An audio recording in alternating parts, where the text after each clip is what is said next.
Hello everybody. Were you searching for technical changes in RHCSA program version 7? If yes, then you are at the right place. Today, I, Preeti from Linux World, would be acting as your tour guide who will be taking you through this technical ride. So, tighten your seatbelts and here we go.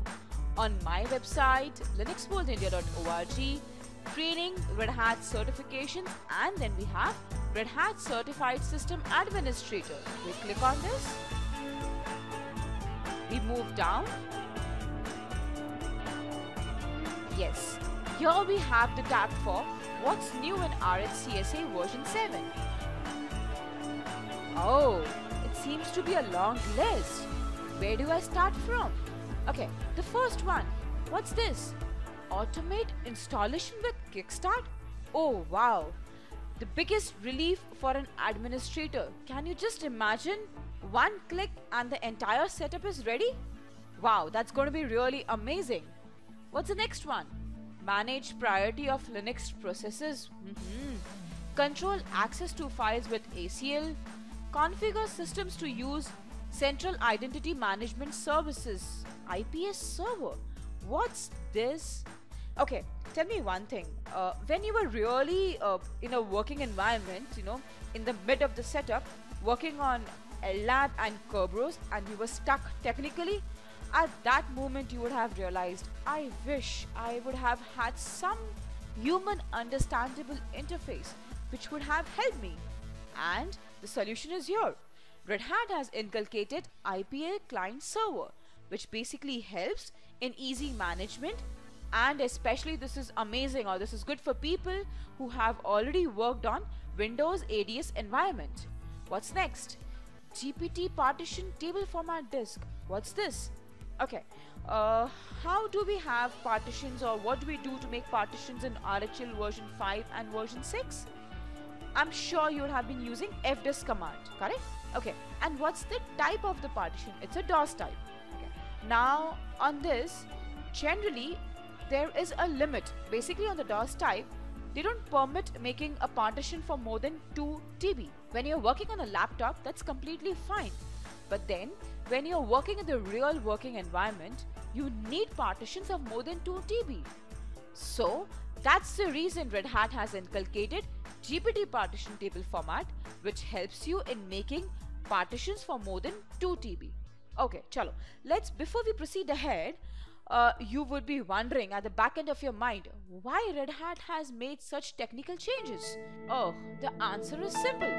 To cope up with the IT demand, the market demand. I'm very sure whoever is undergoing this program, this global training program, would definitely be there in the real market working on this domain. And when they are facing their interviews, the other person, that is the interviewer, would definitely be asking questions on which he is currently working. And the topics on which they are working, in case if that doesn't match with your content, it will not help you in clearing the interview. That's the reason Red Hat has inculcated all the possible topics in the latest version, version 7. Chalo, before I proceed ahead, what's the next topic? Which one do I pick up? The next one? Yes, XFS supported partitions and file system. What's this? Okay, previously what we used to use ext4, and what was the size of a single file? It's a 16 TB, correct? Now, with the help of XFS supported partitions, what do you feel? What's going to be that single file system? Something in PB? No. We have something more. You know what? You can imagine having a single file of 8 exabyte.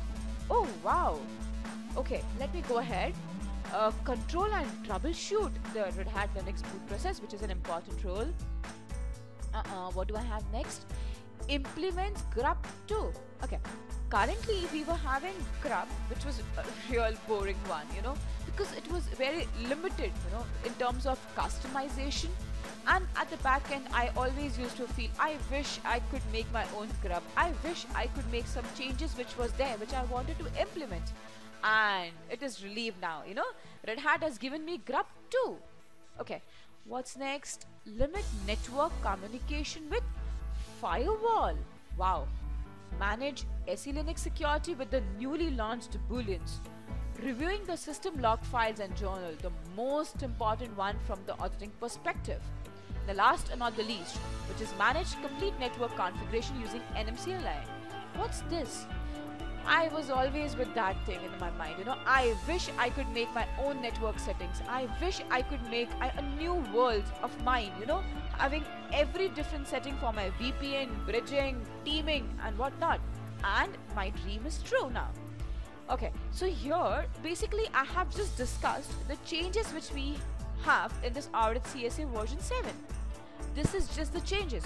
You have a detailed course content which you can definitely view on these tabs, which is RHCSA and RHC. That's basically SA1 and SA2. Once you click on this, it will give you a detailed content of the program which has the changes and the existing topics. Now, my ride is still incomplete. Why? Because we have just discussed RHCSA. RHCE is yet to go. And over and above what Linux World is offering as an updation training program. What's new or what's next which I will get in case if I undergo the training program at Linux World. Not everything in the main video. You need to wait for my next video. My next video will be discussing everything about this. Say talk about RHCE, the certifications, the benefits of Linux World and much more to go. So stay tuned. Bye bye. Take care.